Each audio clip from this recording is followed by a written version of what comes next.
നമസ്കാരം. തൊടിയിലെ ചെടി എന്ന പരിപാടിയിലേക്ക് ഏവർക്കും സ്വാഗതം. ഇന്ന് പരിചയപ്പെടുത്തുന്നത് ഹൈഡ്രാഞ്ചിയയാണ്. കേരളത്തിലെ കാലാവസ്ഥയിൽ നന്നായി വളരുന്ന ഒരു കുറ്റിച്ചെടിയാണ് ഈ ഹൈഡ്രാഞ്ചിയ.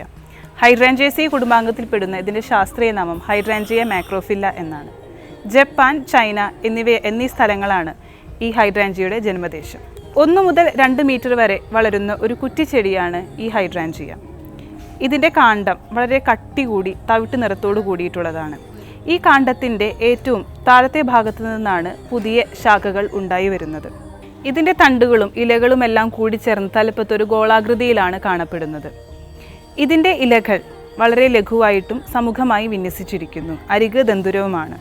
ഒരു 15 സെൻറ്റിമീറ്ററോളം നീളവും 8 മുതൽ 5 സെൻറ്റിമീറ്റർ വരെ വീതിയുമാണ് ഇതിൻ്റെ ഇലകൾക്കുള്ളത്. ശാഖാഗ്രങ്ങളിൽ ഇതിൻ്റെ ഇലകൾ കൂട്ടമായി കാണപ്പെടുന്നു.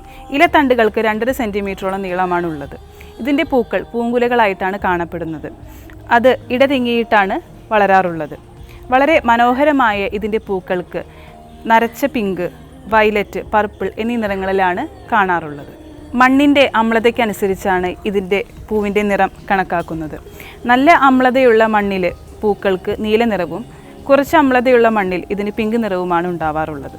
അലുമിനിയം, സിങ്ക്, കാൽഷ്യം തുടങ്ങിയ ധാതുലവണങ്ങളും അതേപോലെ ആന്തോസയാനിൻ എന്ന രാസഘടകവും ഈ ഹൈഡ്രാഞ്ചിയയിൽ അടങ്ങിയിട്ടുണ്ട്. പ്രധാനമായും ഉദ്യാന സസ്യമായിട്ടാണ് ഈ ഹൈഡ്രാഞ്ചിയ വളർത്താറുള്ളത്. വളരെ ആയുസ്സുള്ള ഇതിൻ്റെ പുഷ്പം കണ്ണിനെന്നും കുളിർമ നൽകുന്നതാണ്. ഇല, വേര്, പൂവ് എന്നിവയാണ് ഇതിൻ്റെ ഔഷധയോഗ്യമായ ഭാഗങ്ങൾ. ഇതിൻ്റെ ഇല മൂത്രാശയ സംബന്ധമായ അസുഖങ്ങൾക്ക് വളരെ ഉത്തമമാണ്. അതേപോലെ തന്നെ മലേറിയ തുടങ്ങിയ പനികൾക്കൊക്കെ ഇതിലടങ്ങിയിരിക്കുന്ന ആൽക്കലോയിഡ് വളരെ ഫലപ്രദമാണ്. ഇതിൻ്റെ കൂടുതൽ ഔഷധ പ്രയോഗങ്ങളെക്കുറിച്ച് ഡോക്ടർ CM ശ്രീകൃഷ്ണൻ വിശദീകരിക്കുന്നതാണ്.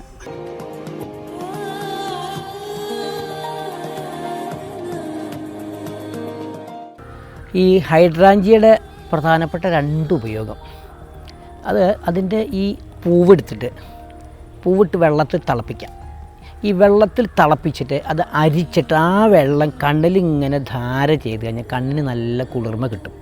മാത്രമല്ല കണ്ണിന് സൂക്ഷ്മ ദൃഷ്ടി വരുന്ന പറയാം.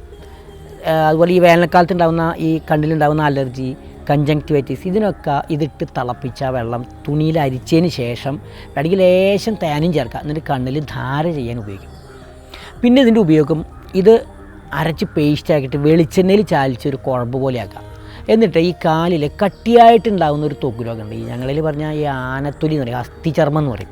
അതായത് ഈ എക്സിമ വന്നിട്ടൊരു കട്ടിയായിട്ട് മാറും. അതുപോലെ ഈ ലൈക്കലും പ്ലാനസ്, പിന്നെ ചെരുപ്പ് കൊണ്ടിട്ട് അലർജീൻ്റെ തൊലി ഇങ്ങനെ കട്ടിയായിട്ട് വരും. അങ്ങനെയുള്ള കട്ടിയായ ഭാഗത്ത് ഇതൊരു ഓയിൽമെൻറ്റ് പോലെ ഇത് അരച്ച് പേസ്റ്റാക്കിയിട്ട് വെളിച്ചെണ്ണയിൽ ചേർത്ത് മിക്സ് ചെയ്തിട്ട് ഇതിങ്ങനെ കുറച്ച് നേരം ഒരു മണിക്കൂർ ലേബനം ചെയ്യുക.